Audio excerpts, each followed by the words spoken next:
Did you know a man once spent 4 days crawling through enemy jungle without making a single sound? His name was Carlos Hathcock, and in 1969, he volunteered for a mission his own commanders called a death sentence.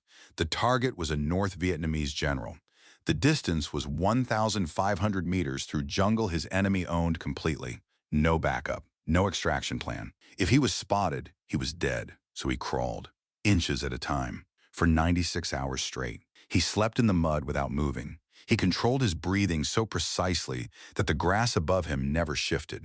Then fire ants found him, hundreds of them, swarming his face, his neck, his eyes. He did not flinch, not once, because one twitch, one sharp breath, one blink too fast, and 100 enemy soldiers would have heard it. He completed the mission. He crawled back out, alone.